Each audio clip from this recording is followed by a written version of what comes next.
Chapter 7 River Pirates. While Nancy and Art were running after the fleeting figure, Todd Smith came to the farmhouse to relieve Art. He looked all around for his friend and finally decided he had better report his absence to Teresa Bancroft. As he reached the door, Julianne rushed out. She almost bumped into him. "Nancy's not in her bed!" she exclaimed. Todd looked puzzled. "I was just coming to report that Art's missing. I'm sure he wouldn't have left the farmhouse unguarded." "Something strange must have happened, Julianne." "They're probably together," she said. "I hope they're not in danger. Let's look for them." Both Julianne and Todd had flashlights. They began walking around the grounds and finally came to the dig. "Look!" Julianne exclaimed. "Someone put a ladder into the pit." The two flashlights did not reveal anyone in the excavation. The searchers were more puzzled than ever. "What could have happened?" Julianne asked. "Listen, I hear people talking," Todd said.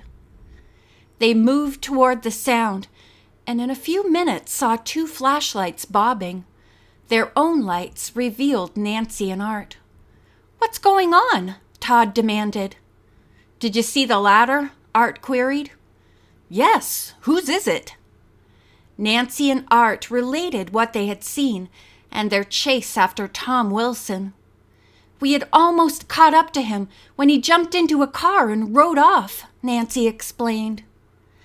"But I thought Tom Wilson was lame," Julianne remarked.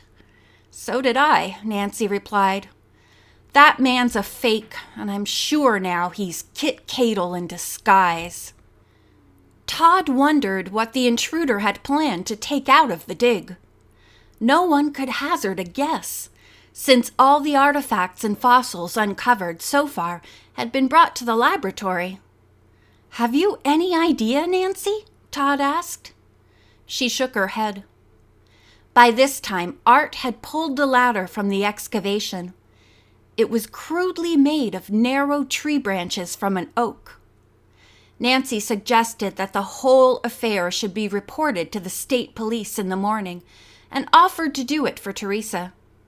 She asked Art if he would take her into town directly after breakfast to phone headquarters. "Glad to," he replied. "Good night." Nancy and Julianne went back to bed and slept soundly until Teresa rang the rising bell. When the other diggers learned about the night's adventure, they were alarmed. Teresa tried to calm their fears, but she herself was concerned. Why was her expedition being bothered? Nancy was sure she could read the woman's thoughts. Going up to her, she said quietly, "You weren't having any trouble here until I arrived. My mystery must be the cause of it. I can't figure out how the hollow oak I'm looking for and your dig are connected, but there must be some tie-in. I'm sure Kit Cadle is trying to discourage my sleuthing. It would be better if I leave. Then no one will be in danger." Teresa put an arm around Nancy's shoulders. "You're going to stay," she said firmly. "What you say may be true, but as yet we have no proof. Besides, we like having you at the dig. I won't hear of your leaving." Nancy thanked the leader and kissed her. "In any case, Art and I will report last night's episode to the state police, if you wish us to." "Yes, indeed." They rode away on the motorcycle and soon reached Walmsley. Nancy telephoned the state police, who promised to investigate at once. Next, she called her father. "Dad, I'm so glad I reached you. How is everything?" "Just fine, but Hannah and I miss you very much." "Well, what's the report on the mystery?" Nancy brought him up to date. Then Mr. Drew told his daughter that Ned Nickerson was very eager to get in touch with her. "I suggest you call him." Nancy did this, trying 3 different places where she thought Ned might be, but he was not at any of them. Nancy sat in the phone booth another half a minute thinking of the tall, good-looking young man. Right now, he was working on a summer job, selling insurance. I wonder, she thought, if by any chance Ned is going to tell me he's coming out here. She hoped so. Art came to see if she was ready, saying he must get back to the dig. The two roared off on the motorcycle. As they approached the farmhouse, they noticed that 2 state troopers were already there. With them was an elderly Indian. Nancy dismounted and walked up to the group. She introduced herself. The troopers gave their names as Rankin and White and introduced the Indian as Robert Lightfoot. "Mr. Lightfoot is the one who built this ladder," Rankin said, pointing to the crude piece which lay on the ground beside them. "I've seen others like it at his cabin. He says a man who didn't give his name came to his place and wanted to buy the ladder." The Indian took up the story. "He was a stranger. Told me he needed the ladder to prune his apple trees." "This time of year?" Trooper White exclaimed. "That's crazy." Lightfoot smiled. "I think so too." Nancy asked for a description of the man. Upon hearing that he was lame and gray-haired, she was sure he was the same person who had brought the ladder to the excavation. The Indian was amazed to learn this and said the buyer had not mentioned the dig. The troopers walked off a little distance for a private conversation. Nancy took the opportunity to ask Lightfoot if he had heard the legend about Père Francois and the hollow oak. "The missionary's treasure will never be found around here," Lightfoot replied. "Treasure?" Nancy repeated. "Maybe you think there was only a message," the Indian went on. "The message told about the treasure. Père Francois was captured by the Iroquois, but he escaped. He started for the Ohio River, but never got there. River pirates stole the treasure he was carrying. I am sorry to say they killed him." "Did the legend tell what happened to the treasure?" Nancy asked. Lightfoot nodded. "The pirates took it to the river and hid it somewhere. I think maybe in a cave. Nature punished the pirates for their thievery. A great storm overtook them, and all were drowned." Nancy was intrigued by the story. "Then the treasure might still be hidden in the cave?" "It could be," the Indian answered. The 2 troopers came over and said they must leave. They promised to start tracking down Tom Wilson. Lightfoot left with them. As Nancy went for her digging tools, she kept thinking about the message in the hollow oak, the legendary treasure and its hiding place. Was it possible the pirates' loot could still be there? "I'd like to hunt for it," she said to herself. But her thoughts were interrupted when she unearthed a tiny bone.